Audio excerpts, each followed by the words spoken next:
But this time there was an actual habitat built, so it was not in a cave. It was a dome that was put on the field in Monserrat next to the observatory.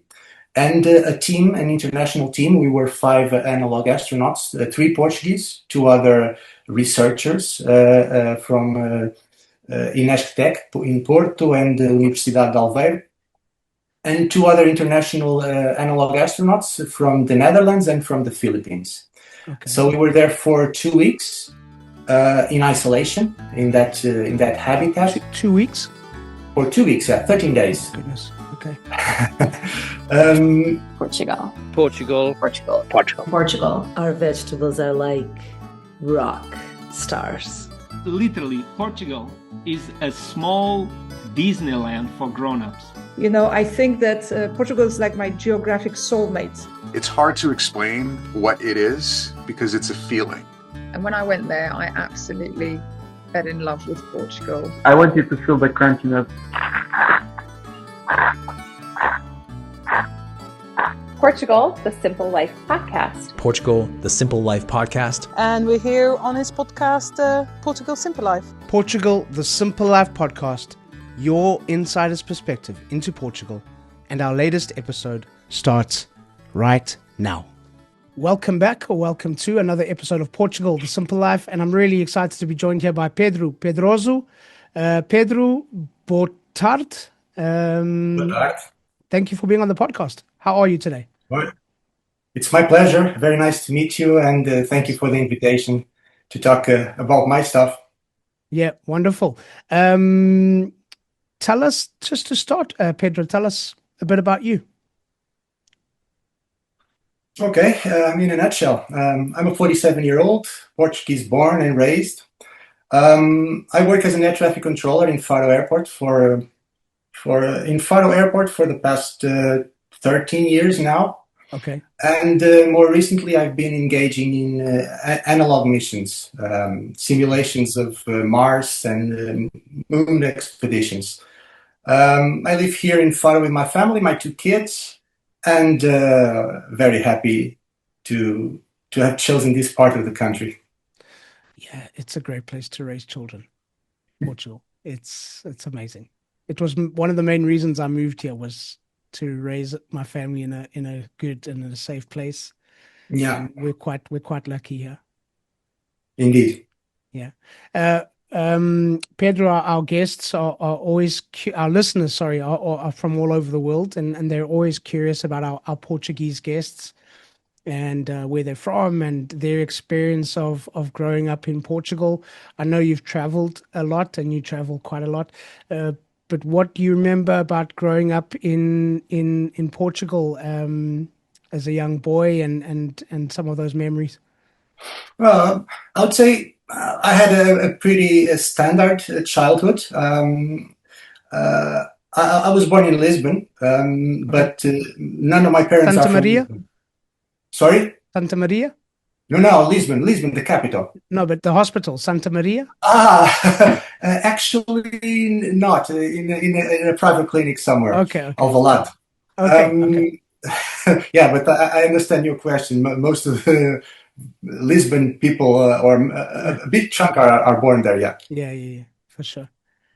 Okay. So none of my parents are actually from Lisbon. My father is from the Saloia area near Mafra, a small village called Livramento, and my mother is from Caminha, up north in Minho. Oh wow! So I remember growing up and coming for vacation to the Algarve, typically for 1 whole month. Yeah. Camping in Quarteira. And then in a later stage, when I was a little bit older already, we swapped to the opposite part of the country, and we started going for vacations in Caminha, also a very peaceful and beautiful place. So always connected. Also camping? Sometimes it was mixed by then. Sometimes we were camping in the camping just next to the river and the beach. And after some time, we started renting some apartments there. Yeah. for a bit more comfort. We were five. I have two sisters, so we needed some comfort. Yeah, but growing up, the memories I have are from the vacation periods and visiting my grandparents, my father's parents, in this small village near Mafra, and the festas they usually have there for Todos os Santos, that kind of thing. Yeah. I'm near to Caldas de Rainha, so not too far from Mafra, also part of the Saloia region. Lots of tradition, the markets, the festas. It's different, right? It's quite unique. I still have very fond memories of that. I haven't been going there in a while. My grandparents are no longer here, so we lost the connection there. But that's the memories I have. And it's quite a big difference, the south and the north. I think a lot of people, we have such a small country, but it's very diverse. And a lot of people don't realize how much a difference there is, even in 100 kilometers or even in 50 kilometers. It's quite a big difference north to south. Diverse is the correct word to describe it. It's impressive. I mean, like I told you, I'm traveling soon to Brazil. I go there every now and then. It's a big country, and for these small distances, you don't get to see this much difference and diversity as we do here. But still, in the diversity, there are some common ground. The pace is the same. The appreciation for food, wine is the same. There are some common grounds throughout the country. Yeah, and everybody in their region will argue that their region is the best region for food, or the best region for wine, or the best region for desserts. And I still don't know. I still don't know the answer to that question. I just appreciate it all. I like the food up north. I like the food here. I think it's good to have this diversity. For sure. You've traveled quite a bit, Pedro. I mean, this always helps us when we are thinking about our country, where we live, to travel.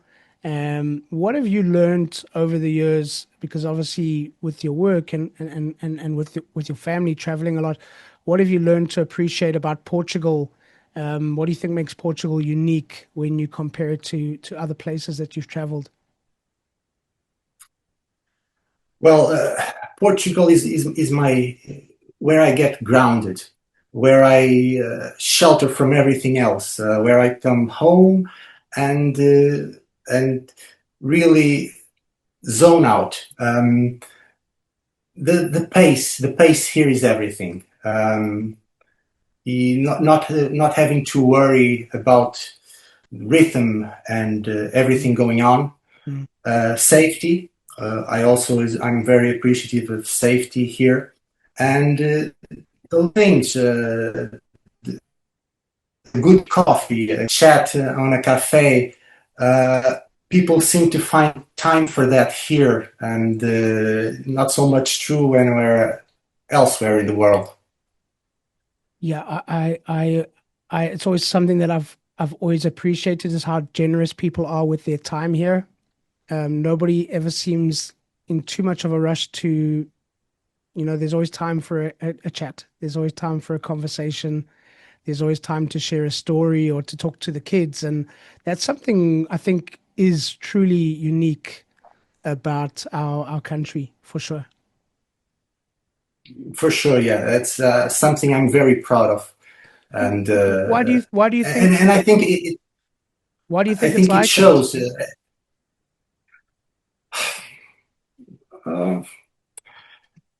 It's in our blood. It's in the way we are raised. It's in the way our grandparents pass it to our parents and to us. It's a long-lasting tradition. I think. Well, weather helps it. I have this theory that good weather makes happy people and more relaxed people. Sure. So maybe there's something to it there. Maybe something in the wine. Well, yeah, it helps. Although I would argue that there are also other wine producing countries, good wine, Yeah, that don't share the same vibe. it's true. So it might help, but it's not all there. Yeah, yeah. Maybe there's a special ingredient in the Portuguese wine, that stays in our blood and makes us like this. Who knows? The genes probably have something to do with it as well. Yeah. And even the mixing of cultures we've experienced as a country with the discoveries and the colonies and everything. Maybe our genes are mixed up with such a diversity from all over the world that it makes us like we are. Yeah, yeah, it could be. Um, Pedro, are you still a air traffic controller now, or was that? Yes. Yeah, that's like one of the most Yeah, that's stressful. That's kind of one of the most stressful jobs in the world. I read a long time ago that this is the most stressful job in the world. You seem like such a relaxed guy. How did that start for you? Well, it can be stressful, although we are trained to deal with that stress and to sort of normalize it. Uh, and we are also selected based on our characteristics that from the get-go they test us to see if we are resilient and stress tolerant. Okay. So it starts from early on in the selection process, but then you train and you get used to it. And I've been doing this for over 20 years now. So I think I've gathered some good experience, and that makes me comfortable in dealing with the situations every day. You asked how did it started? Yes. I could almost say it started in a cafe chat, sitting Like a lot of on a things. cafe. Like a lot of things. Yeah, like a lot of things in a cafe with a friend of mine. Okay. At the time, I was working as an engineer for the Portuguese airline, TAP. Okay. I had been working there for approximately a year, so I had been almost recently hired.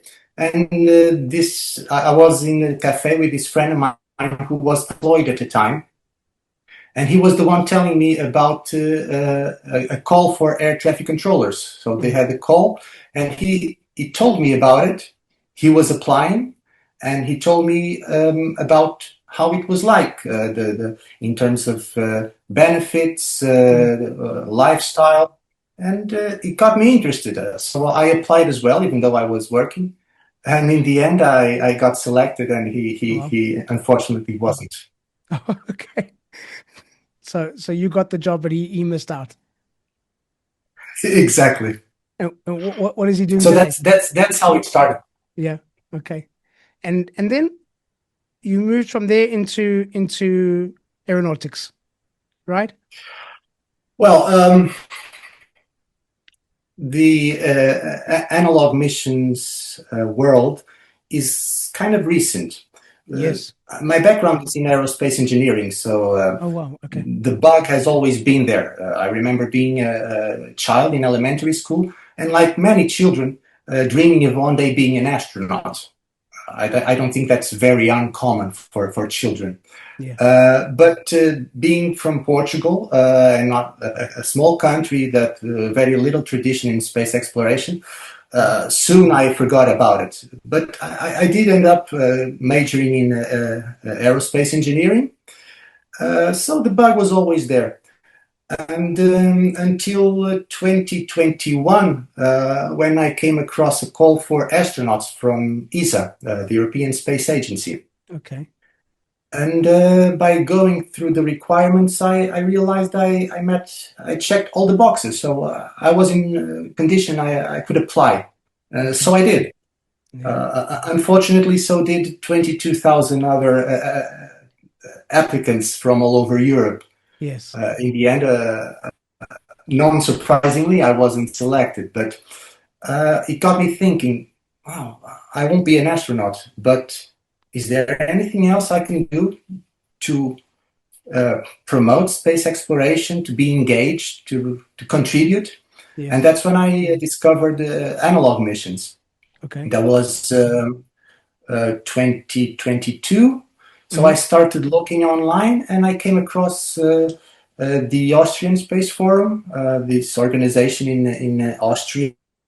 This is these high fidelity analog missions every 2-3 years. So I volunteered there, and it started there. From there, I got connected. I started doing trainings. I learned about other opportunities. I applied. It's been a roller coaster since 2023, but that's actually when it started my commitment to space exploration. Amazing. So just for those who don't know, and I'm not 100% sure, what does an analog mission look like? Okay. Tell us about that. Fair question.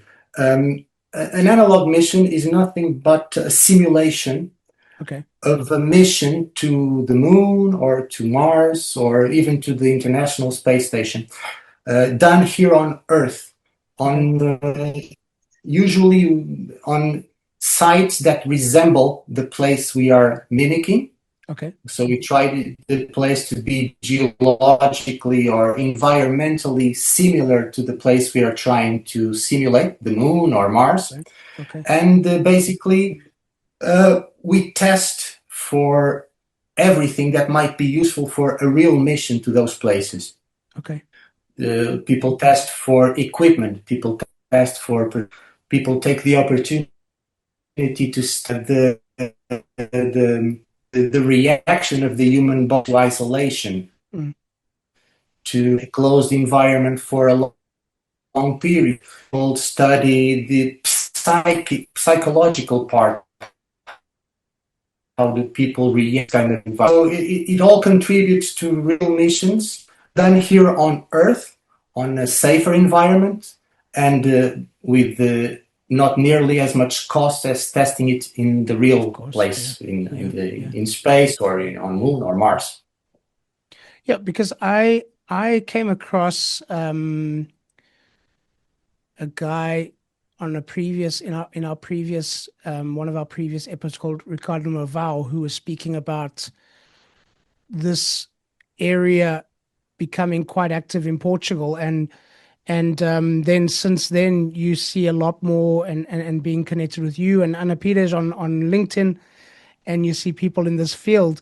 What's happening in this field in Portugal? Because it sounds like it's becoming more and more, Portugal's becoming more and more of a player in this area. Tell us a bit about what's happening there.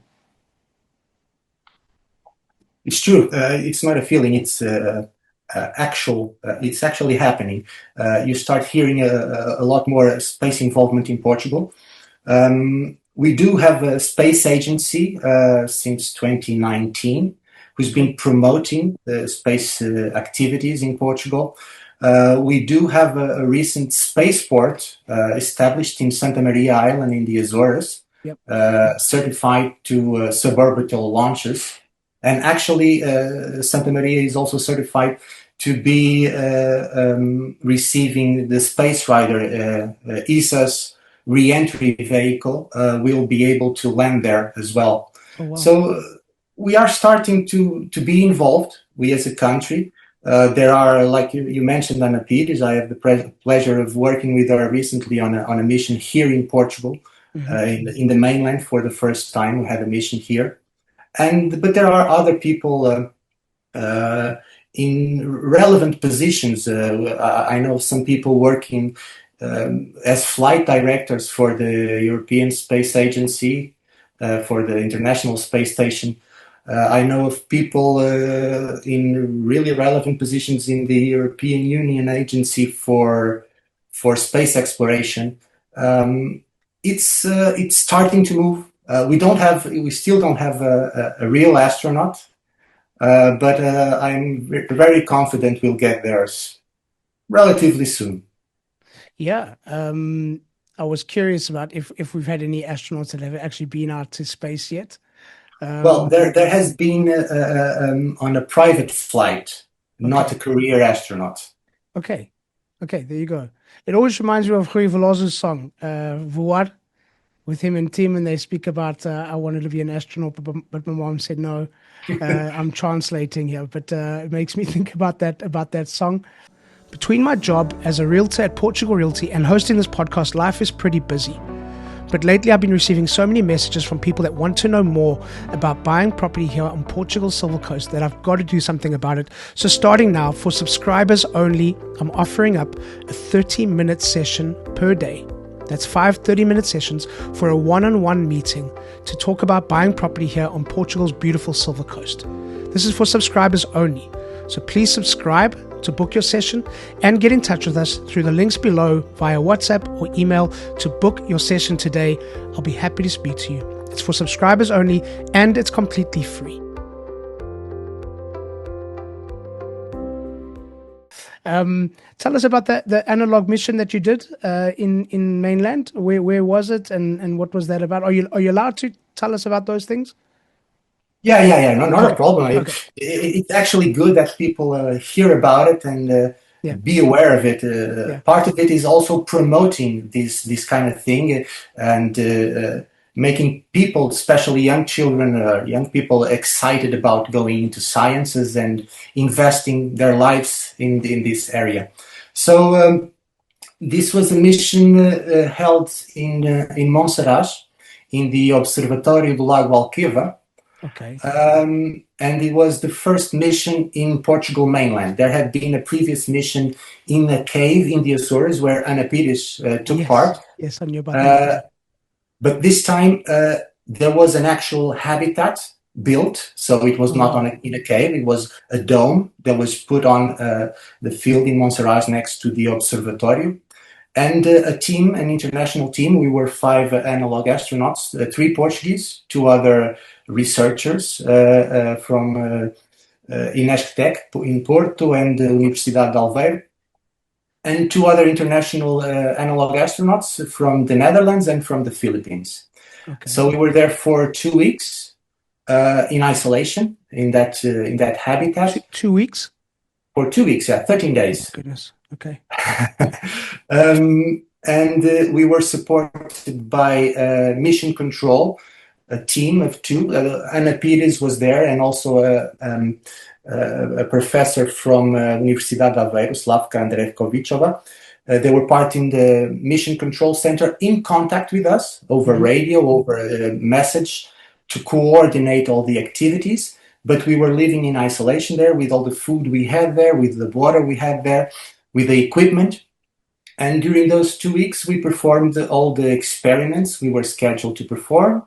The only time we would walk out of the habitat was during what we call EVAs, extravehicular activities. So coming out of the habitat, but having to wear a spacesuit, a mock-up of a spacesuit, with a helmet and a backpack with the power for ventilation, etc.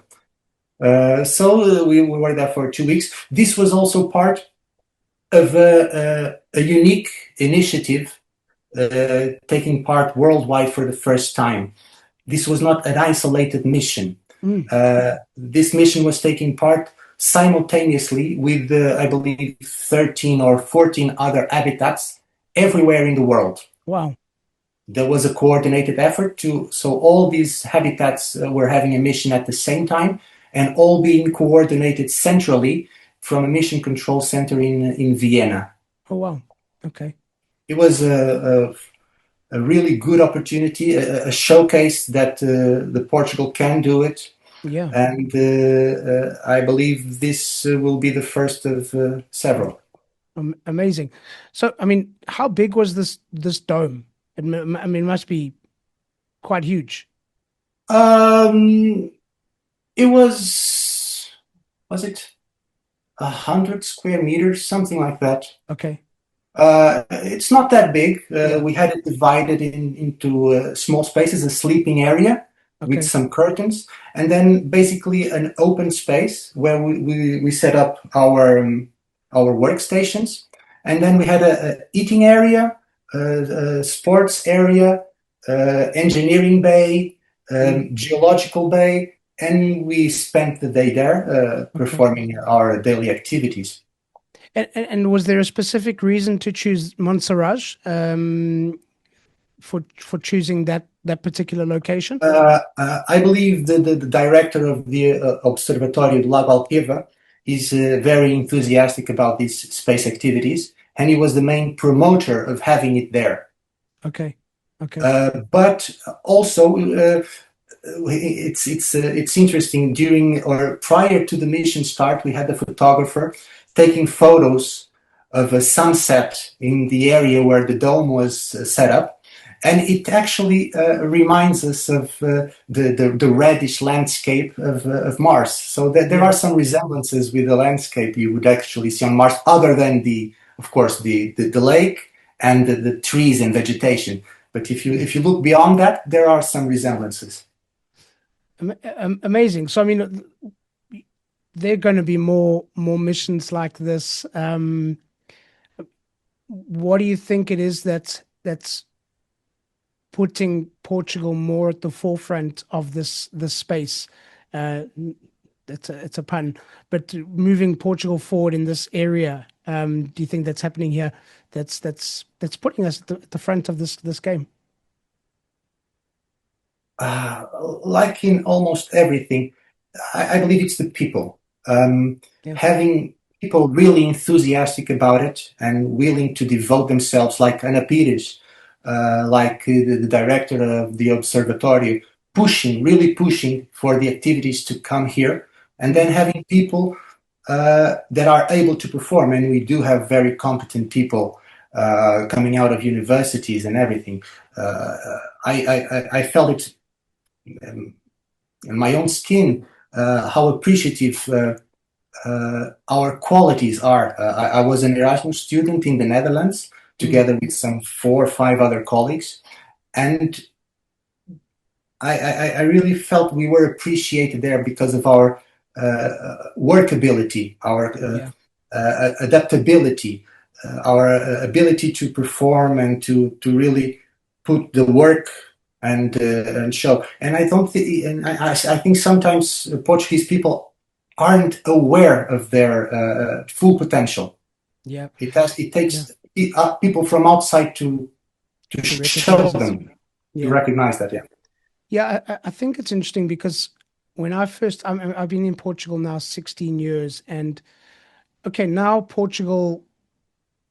I'm in real estate, so I have clients from all over the world, from the US, from the UK, from Netherlands, Belgium, Sweden, and now, 10 years, for the last 10 years, Portugal's been very, very much in the spotlight, and a lot of people want to know about Portugal. But before that, people didn't know a lot about our country. And, even to the point where I remember going to the feiras, the property fairs in different countries, and people would think that Portugal was part of Spain. And I'm like, it's no, there's so many differences. You can't even, and I remember people saying things like, oh, do Portuguese people take siestas? And, are Portuguese lazy? And I'm like, no, like hard workers, dedicated. You say being able to adapt, the zinchashkar, these kind of things. This is something very much part of thing. And I think what has been so fascinating is, especially during this podcast and speaking to so many people, Portugal is for a small country, there are people doing amazing things in so many different areas and fields, and science and longevity and tech. It's incredible what the amount of talent, the amount of interesting people doing interesting things that we can produce in this country. True. I believe I have this theory that we suffer a bit from the imposter syndrome. Yeah. We are afraid to advertise for our abilities, for our capacity. We tend to fear to come across as fakes, as not so good as we actually say we are. There's a bit of humility there.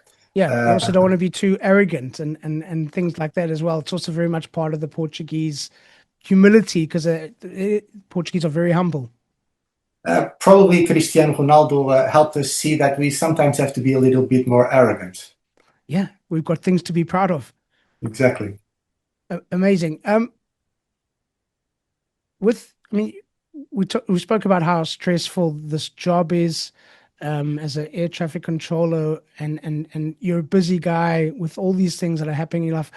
And you mentioned earlier in the conversation that Portugal is what helps you stay grounded, that relaxes you. What is it? What is it about this place where that gives you that rest, that grounds you, um, that recharges your batteries? What is it about Portugal that does that for you? Well, I've mentioned it. Yeah. Weather is a big chunk of it. Food is a big chunk of it.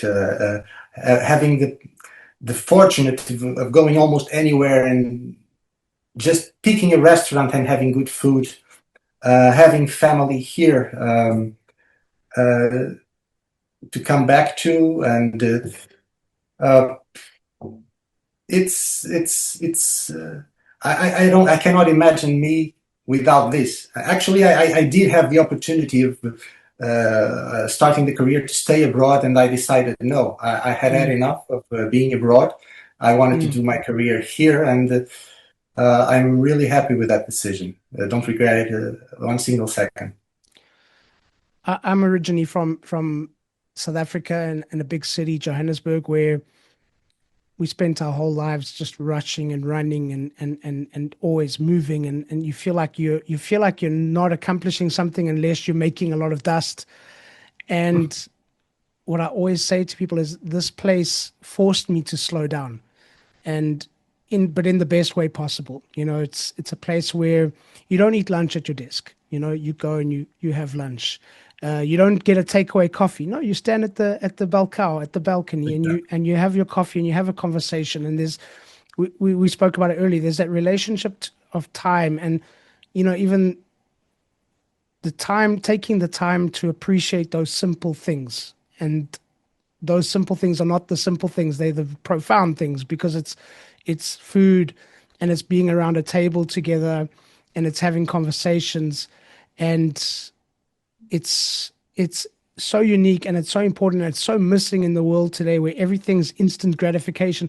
And here we come, and we take the time to stop and to appreciate those things. And I think that's a beautiful thing that we have here in Portugal still. 100%. And you were asking me why is Portugal starting to be in the mouth of the world, being spoken. I think it shows people come here and they feel what you just said, and then they comment to their peers, and that brings more people, and they all experience and feel it, and there's no way of not enjoying that and wanting that for themselves.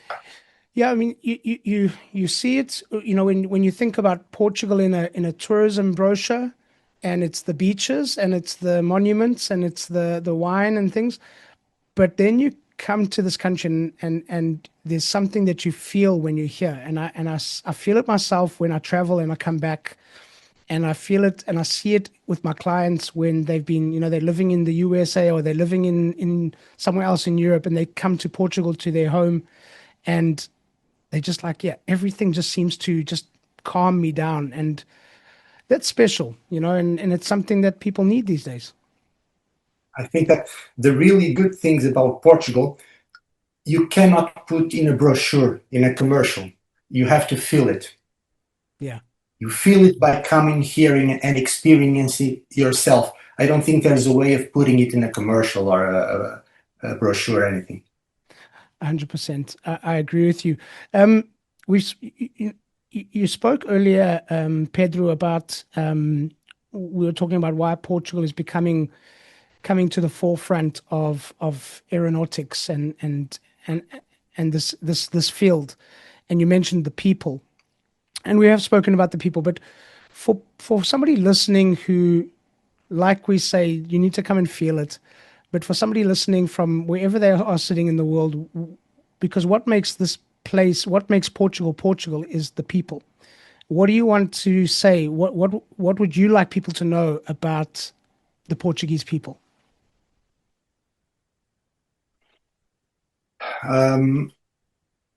Well, a couple words come to mind. We are not very exuberant people. I look to our neighbors, the Spanish. They're a lot more exuberant. We're kind of shy, much louder. Yeah. Reserved people. Humility comes to mind, but also very friendly, very kind. It doesn't take us much to open our doors and offer a seat on the table, and that's something everyone relates to. The kindness of the Portuguese people. And besides the people, Pedro, what makes you proud of your country?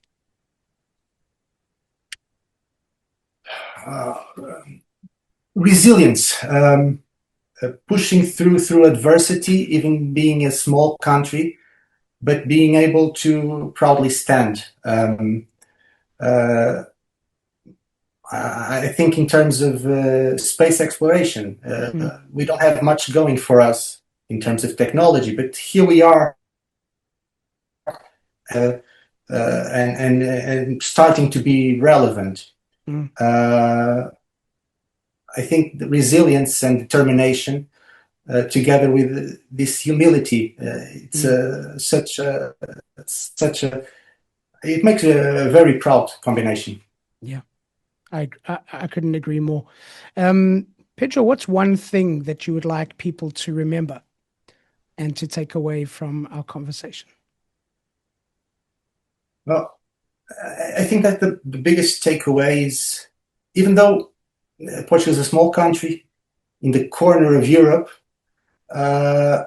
we don't have to be limited by that. We can achieve great things. Very complex things like space exploration, and still enjoy a very peaceful and humble kind of life. I would argue with great quality. So you don't have to be in the center of the world to matter. Yeah, I like that. And one other takeaway I would say, from Pedro's mouth, we will have a Portuguese astronaut soon. Well, it won't be me. I'm getting old for that. But with all the activity we're seeing, I mentioned the two other Portuguese analog astronauts with whom I shared this latest mission. I know at least one of them is already in the process of going to another analog, and he's young enough to aspire to one day apply to an ESA call for astronauts. And he's just one in a universe of Portuguese people who are, I'm sure, capable of one day inspiring the younger generation and putting us on the map of astronauts in space. I love that. How can people follow you, Pedro, online, see what you're doing, follow some of the work, the exciting work that's happening? Until not long ago, I didn't actually have a LinkedIn account, but then I realized that was the place to be if I wanted to know about these space-related activities, analog missions. So this is actually where I have my most updated account nowadays. Okay. I'm not that active there, but I try to keep it updated at least. That's where people can learn a little bit about what I've been doing and what are my next steps.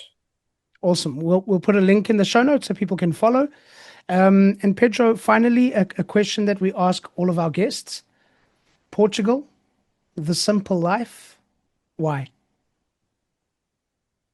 The pace, the comfort, and the quality of life. Yeah, short and sweet. Pedro, thank you so much for being on the podcast. It's been a real pleasure speaking to you. It was absolutely my pleasure. Thank you so much for the invite. And I'm going to call it. I'm going to let you call it. Sorry, I'm going to let you call it. Yeah, that's a wrap. So thank you once again to our guest, and thank you to all of you for listening. Please subscribe, share with your friends, give us a thumbs up, and please leave a comment or a review. We always love to hear from you. Don't forget, Portugal The Simple Life also has a magazine, so download it. It's for free. We'll be back next week with a brand new episode. And as we say in Portugal, sejas bem-vindo. Welcome to the Simple Life.